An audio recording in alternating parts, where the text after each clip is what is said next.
probably one of the groups that's sort of quietly the most threatened by AI in the relatively near term, isn't, people taking the factory jobs. Mm-hmm. It's white collar workers, this sort of like middle to upper middle class position within corporate America.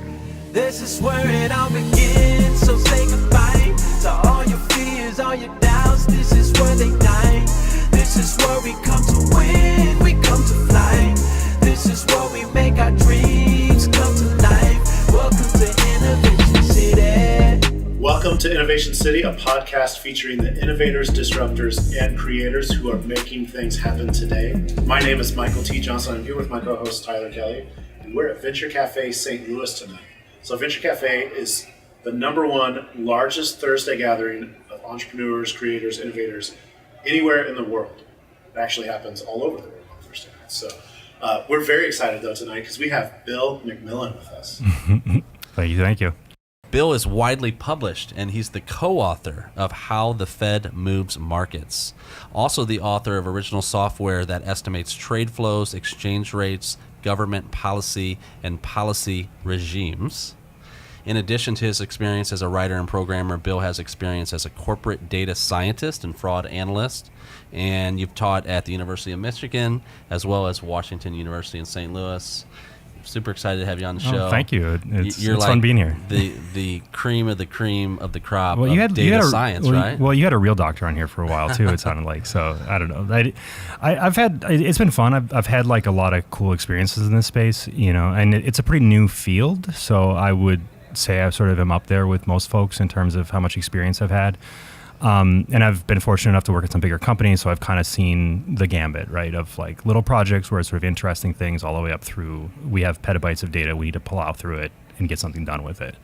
So it's, like I said, it's a new space. So there's still a lot sort of being developed in terms of the professional aspects of the data science kind of role. But the actual day-to-day existence of it, it's funny because it's actually more like, it's really effectively being a statistician, but nobody wants to say that. And it uses some different methods. But ultimately, you're sitting there plowing through data all day. And that's the nature of the job. So how did you get into data science to begin with? Sort of in a Roomba-esque fashion. Like it's like I'd go along and bump into a wall and then just hit a different direction. I largely in real terms by studying statistics as a graduate student, and it's funny because I wasn't a math person as an undergrad. I took I think one class in like business math or something like that. And I got to graduate school. I'm like, this math stuff is useful. I wish somebody would have told me. God.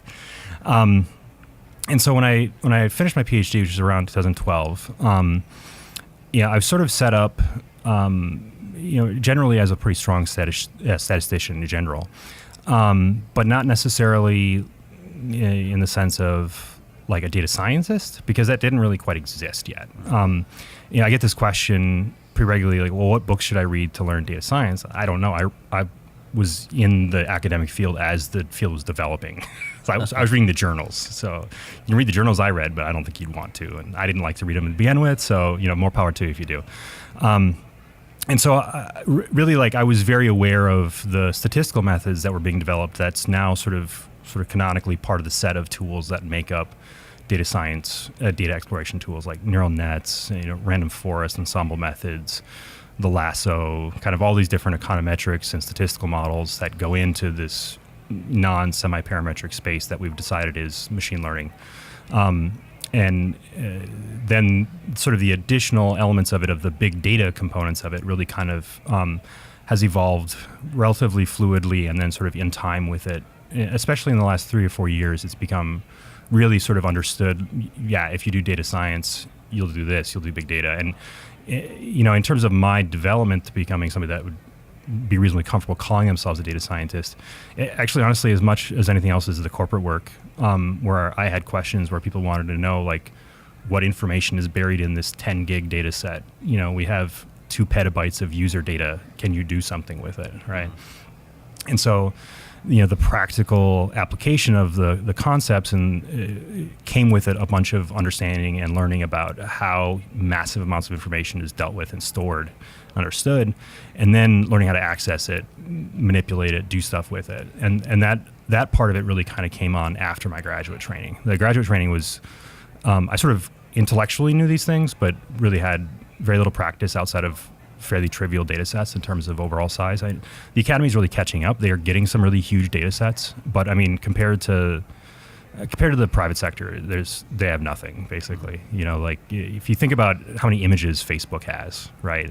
I think they're adding petabytes daily of images, right? Like that's a titanic, incomprehensible volume of information, right? It's one of those, like, if you printed off every picture in a row, you'd go to the moon several times back and forth. It's that kind of volume of information, and very few academics are interested or have the means to gather that much data.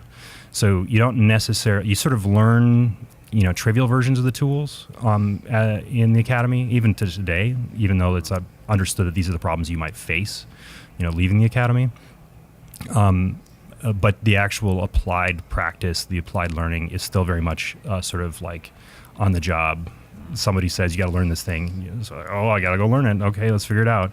So the sort of title of data scientist is, like I say, it's evolved quite a bit in both practice and understanding over the last couple of years, just because of the nature of all that. So my sort of presence in it is, in a sense, kind of accidental. I was like, had the right skills at the right time, and then as the sort of title was evolving, I happened to be sort of following its path, is more how I look at it than like, I'm going to go be a data scientist. Let's go do it, And you've, prior to co-founding Prattle, you did some teaching, but you also, like you said, got down and dirty at Express Scripts and just trying to, like, that fraud analysis. Yeah, so it... I was also, it's weird to describe it as this, but technically I was a genomicist for a little while too. So I was at Monsanto, doing a bunch of different analytics on genomics data sets. I know pretty much nothing about biology. So it was a complete mystery to me. So I was constantly bugging my colleagues, like, what does this mean? Should I pay attention to this? Is this important at all? Thankfully, I was surrounded by a bunch of people with biology PhDs, so that was pretty straightforward. The nature of some of the different substantive areas that from the outside look really radically different, though, in statistics and data science, it's not really practically all that much different necessarily inside the sausage maker. Fraud detection, I would classify as sort of being the space of things. It's essentially outlier analysis. Like, you're trying to understand what a sort of natural distribution of the data would look like. If there was, in the sort of pharmacy benefit space, if there was nobody abusing opioids, what would opioid prescription rates look like, right? Now let's find places that deviate from that, right? One of the things I worked at in the genomics space was actually, in a sense, not genomics at all. It was actually quality assurance on genomics testing.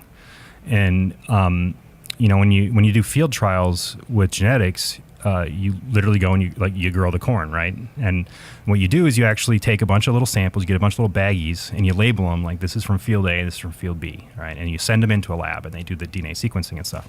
Well, a lot of different hands actually end up touching those things on the process, and so relatively mundane things happen, like the labels get swapped, right? And this can jeopardize an experiment that could have costed tens, hundreds, millions of dollars to put into the field.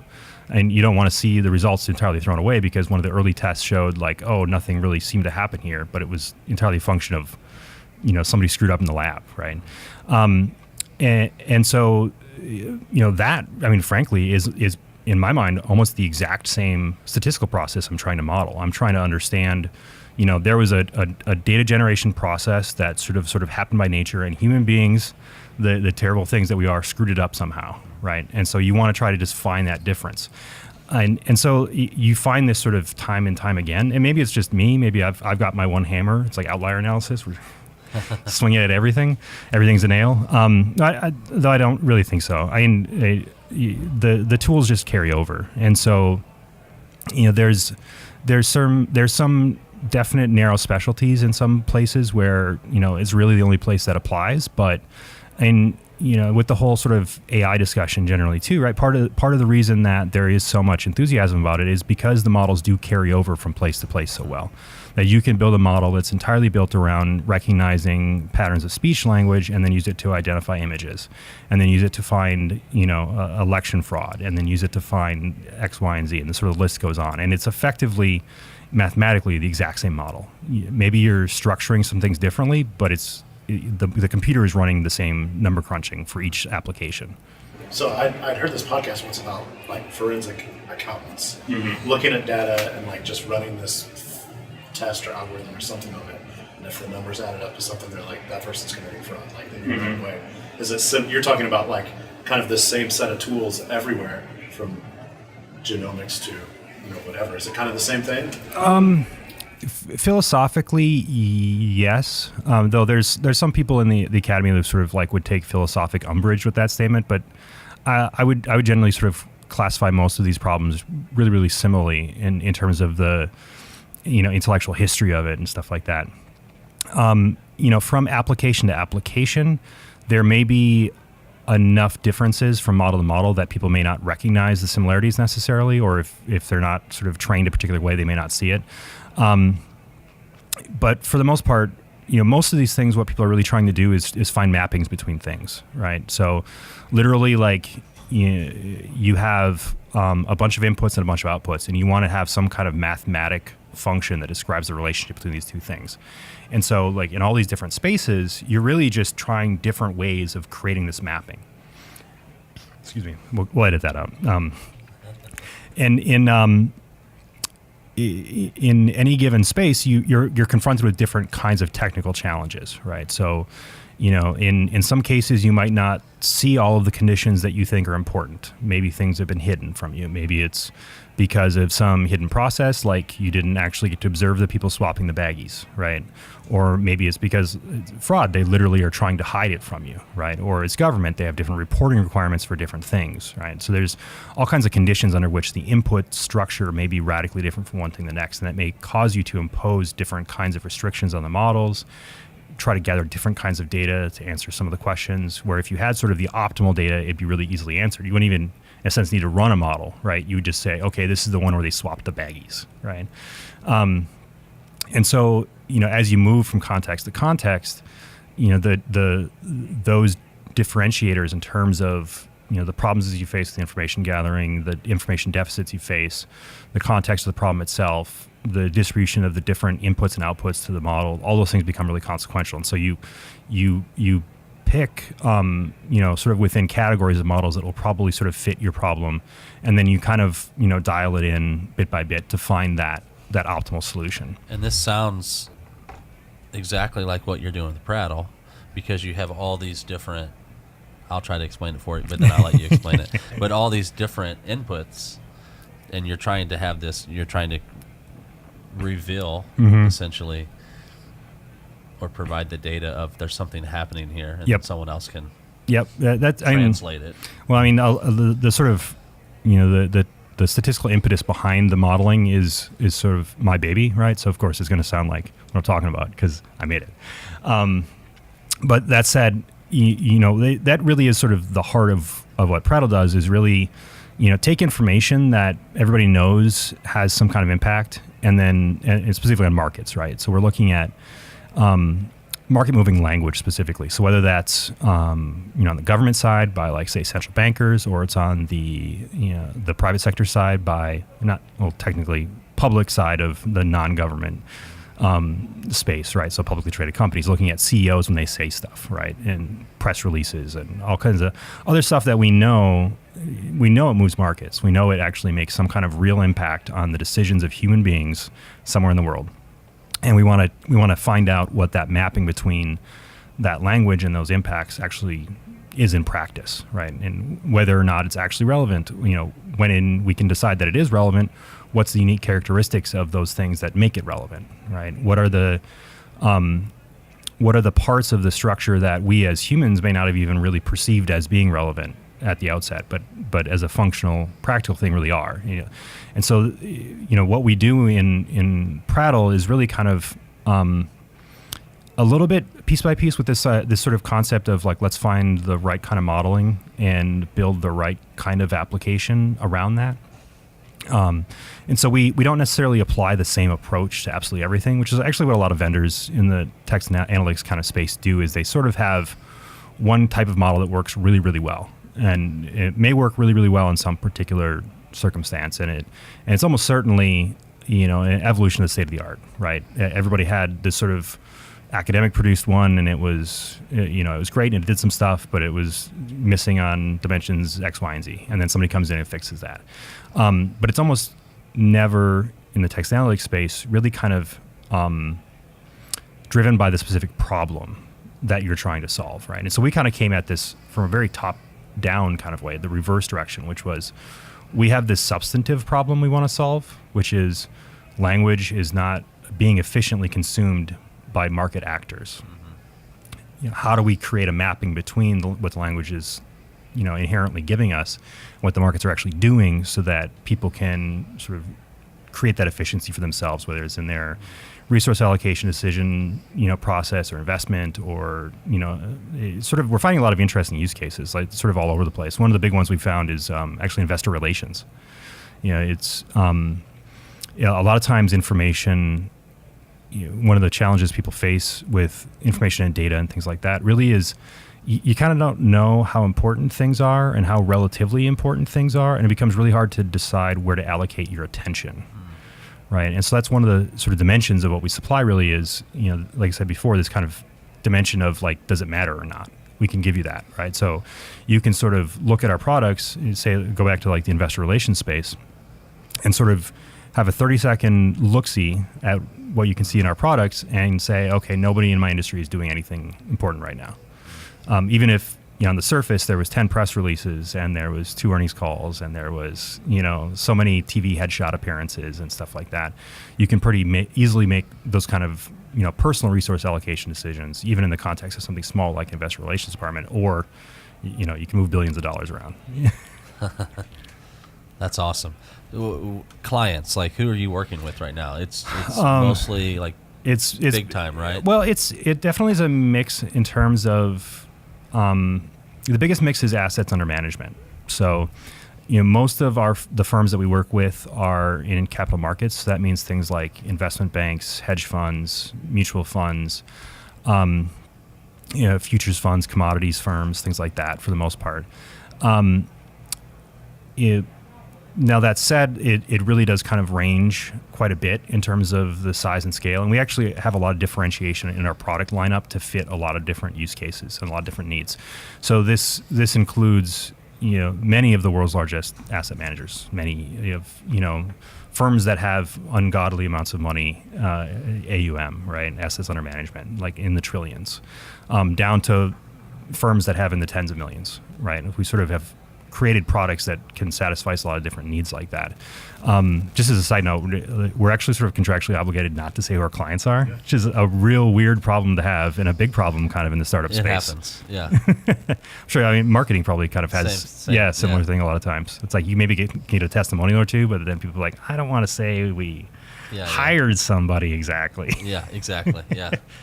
Let's talk about just like the path that AI and technology and data science, where it's all headed.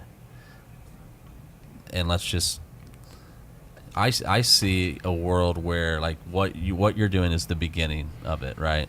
Where consumers, just regular people, have access to like almost like an AI investment advisor. Mm-hmm. Oh, to a large degree, it already exists. Does it already exist? Yeah, okay.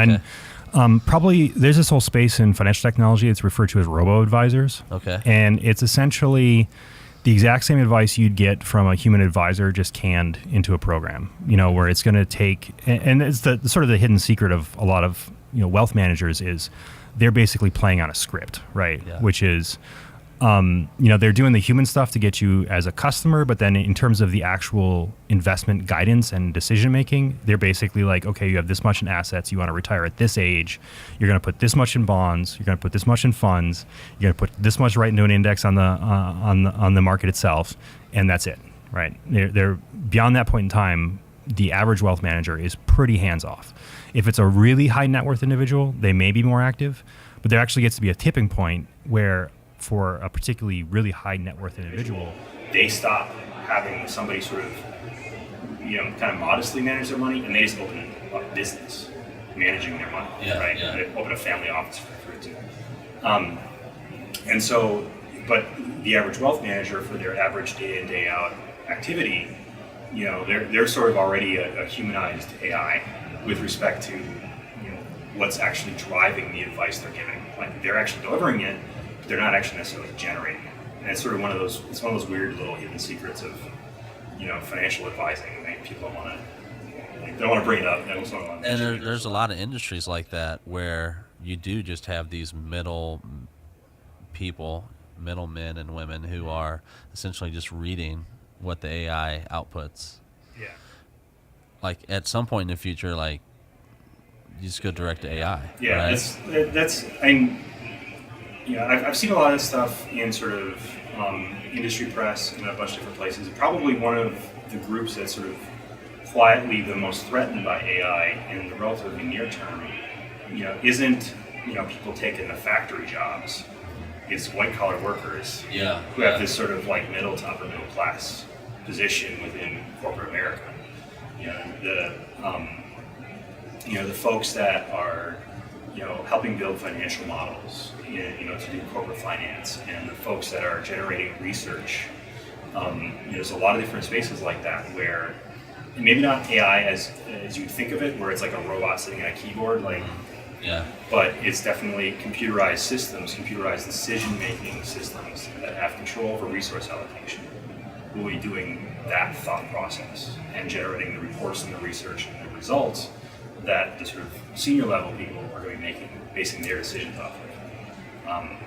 I sort of feel bad in some ways. I'm sort of one of those people, right? Like I'm one of, in one turn, potentially one of the ones that get laid off, or on the other side, one of the ones that can program the stuff that lays off all the people. Yeah. It's like I'm sort of weirdly Marxist by orientation, despite running a business. And it just like makes me feel guilty. Like, whatever, I gotta get paid. I think apart from like kind of the financial piece of this, AI kind of seems like, especially with what you're talking about, having maybe like interesting implications as far as, like you were talking about earlier, you could say like this person took X amount of headshots and this happened and this happened. I almost feel like a lot of times our behavior is so predictable that you could use an algorithm to figure out who's going to do anything, really. Oh yeah, that's part of the thing. A lot of times I'll shy away from AI as a topic because I feel like it's a very loaded term now. Yeah. It has a lot of baggage. And so a lot of times I'll swap in actually the phrase, you've already heard me say it, a statistical decision-making process or a resource allocation system, right? Which is actually really what AI is. It's not really anything more or less than that. There's sort of this bigger discussion about it's sort of pivoted. The goalpost has kind of moved in AI. Now that AI can kind of do a lot of the stuff that AI was not supposed to be able to do, they've actually sort of moved the goalpost, and now they're talking about like a general intelligence AI or this general purpose AI. And sort of the implication is sort of an extension of the chatbot stuff, right? They can pass a Turing test, can you talk to it and have it fool somebody into thinking it's a human. So some of the elements of like this general purpose AI contain that. They also contain sort of more general model solving, problem solving capacities. Sort of right now we can use a machine to replicate the human process in a lot of different spaces at a sort of surprisingly high degree of accuracy. So the vast majority of the news you read is bot written, for example. And it's been that way for probably 10 years, like a long time. Surprised, like if you had never looked behind the curtain, you'd be really shocked to find out how much information is auto-generated on the web. We just started working with a vendor that kind of has essentially a fire hose to like all the new content on the web, and any new piece of content is matched with between 10 and 50 duplicates consistently. Like we never find one with less than like 7 or 8. So, and even if it's a relatively small piece of information, it frequently is expanded out and like lots of other content added to it. It's either aggregated or a whole article is built around that original piece of content. But it's all bot written. It's all the way down. It's scary. Right? And so what they did is they sort of moved the goalposts. And they said, well, there needs to be an AI that can decide, okay, this is a problem where I need to write an article versus this is a problem where I need to figure out how to cook something versus this is a problem that I need to figure out how to talk to somebody. Right? So they kind of moved the AI goalposts. Because really, I mean, a statistical decision-making process will improve performance almost certainly in almost any kind of resource allocation decision process. And there's actually a lot of empirical evidence to show this. Like, the more statistical reasoning you use in a decision-making process, this has been very well known in the health industry for a long time, you will improve outcomes. You will hurt patients less. Patients will recover better. Right? And this same insight has carried over to lots of other fields, and finance being a big one. The more statistically rational, statistically reasoned decisions that you make in terms of investment, the better off you're going to be as an advisor or as an asset manager. And sort of that day of the kind of clinician shooting from the hip, whether it's in medicine, finance, whatever, it's gone. The question is really to what degree is it cost prohibitive to stop us from moving in with the machines, basically. And there's definitely points where it's clearly cost prohibitive, like we're not going to do it because there's just not a big enough use case. The problem is too hard to solve, the information gathering is too expensive to do, or too politically untouchable.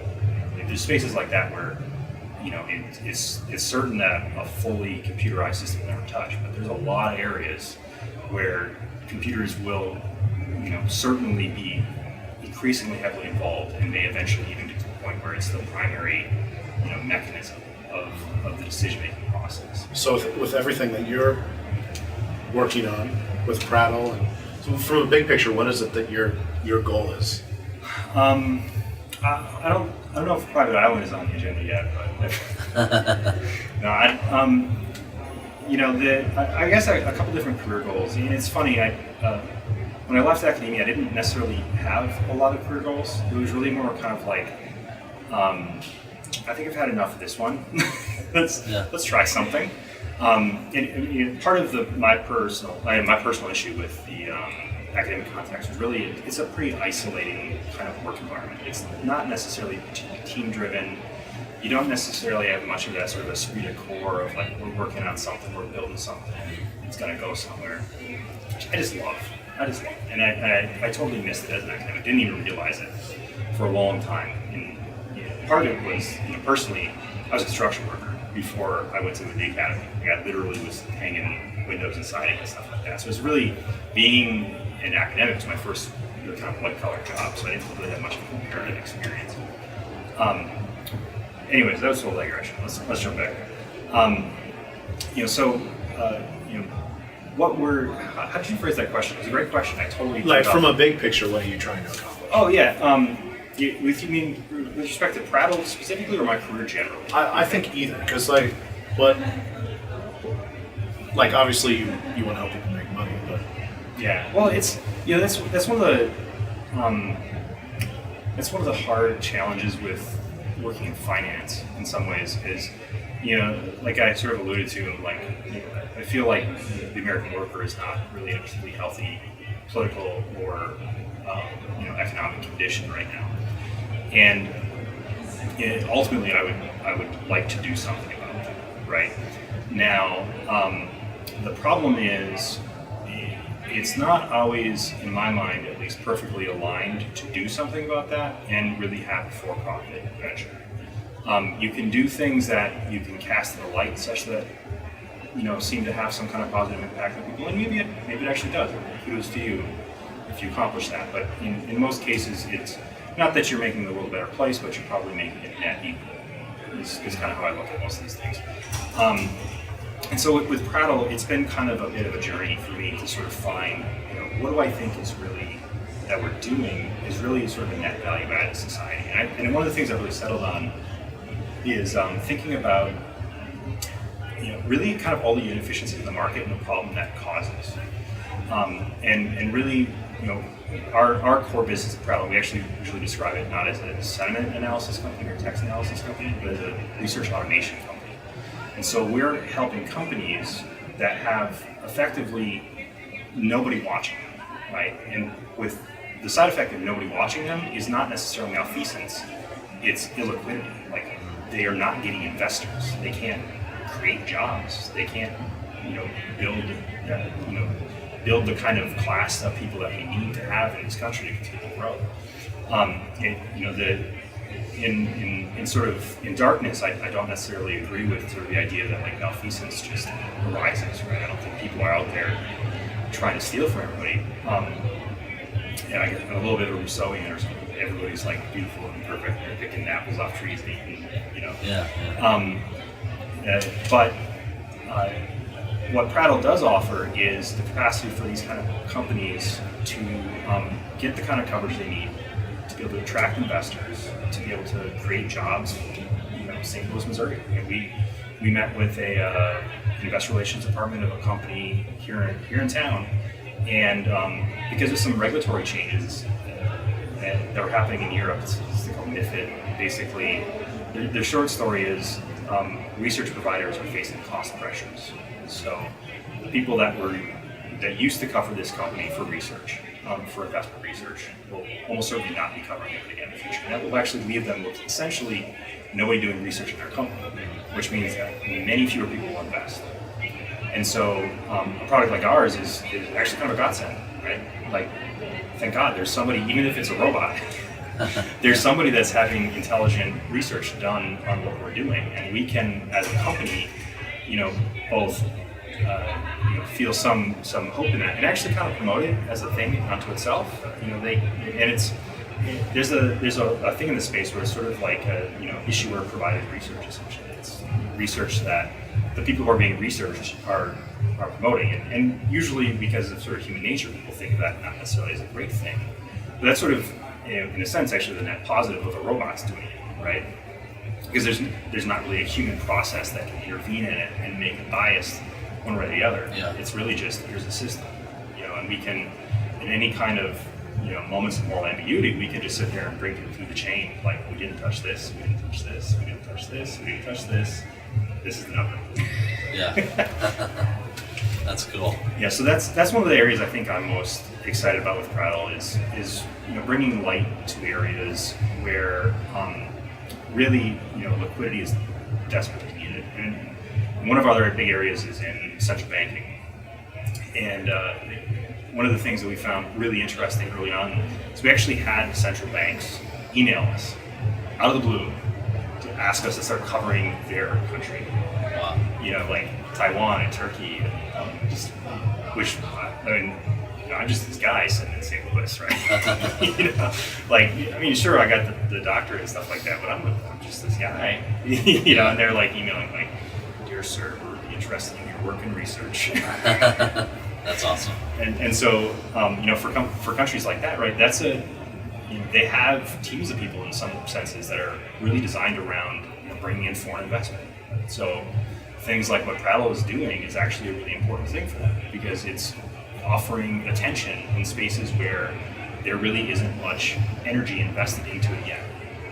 So on a sort of global level, even not just sort of in a investment on stocks level, we're bringing light to the economic situation in India, like I said, Taiwan and Turkey, Brazil, Mexico. Most of the coverage is really on developed countries, but we also have a pretty big mix of other countries. And a lot of that's actually kind of frankly by demand, like both on the supplier side in the sense of like the banks themselves, but then the customers. We don't get enough research on country X. Can you help us with that? Well, we can do that. Wow, that's awesome. Can you say how much you actually have in terms of like data going through the algorithm at any given time?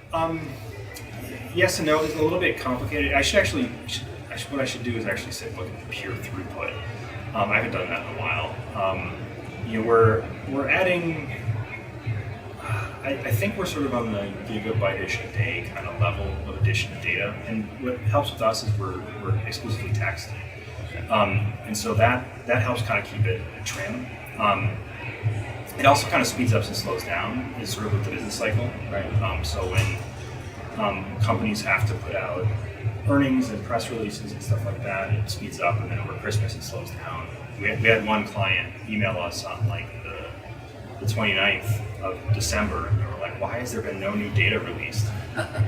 It's the 29th of December. It's like nobody's been working since the 23rd. Yeah. And so it varies quite a bit from day to day. And like I said, it sort of, depending on how you want to define, this is the other problem too, is how are you storing the data and things like that. If you're looking at just the raw text, it's quite a bit trimmed down. In terms of numbers of documents per day is probably a better count. And in terms of you sort of going product by product, it varies quite a bit.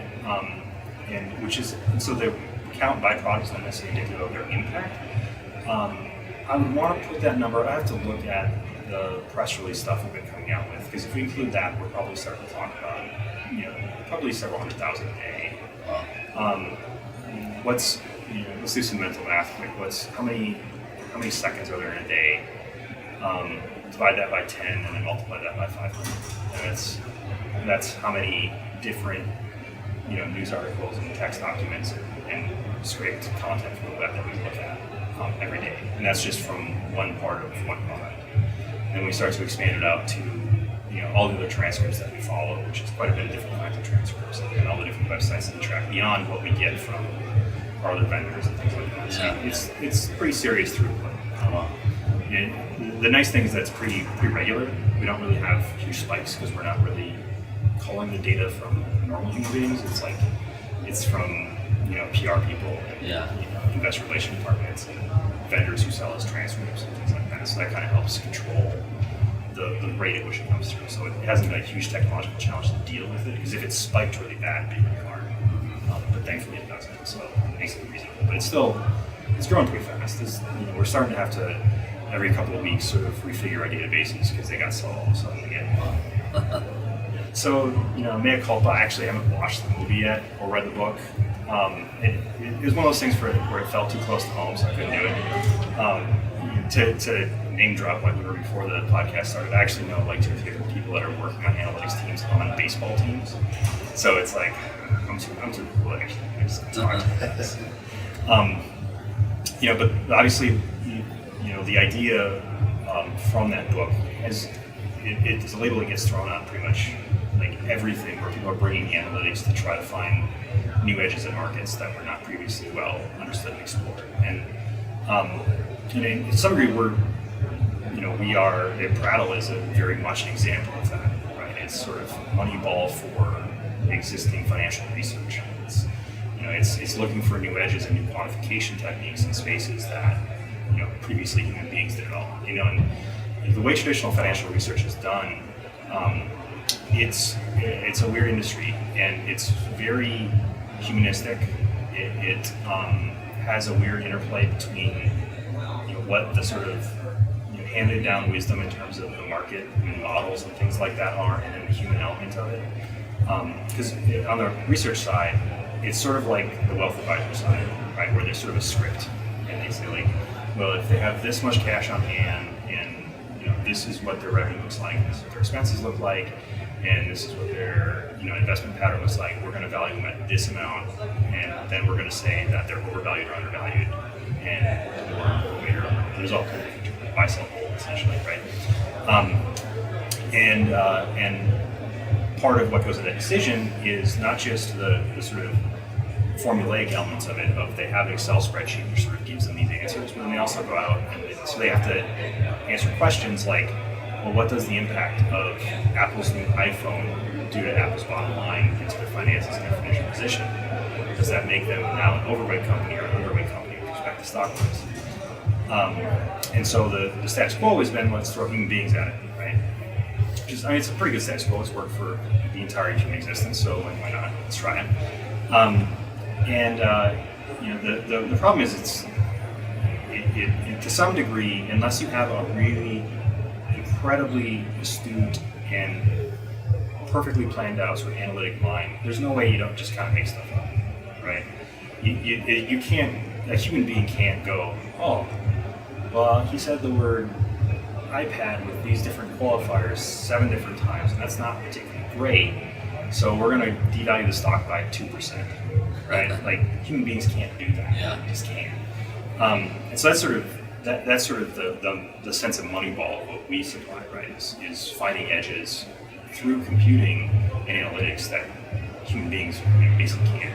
The sort of related concept of that is just the increasing quantification. And like I said earlier, it's like that is unavoidable.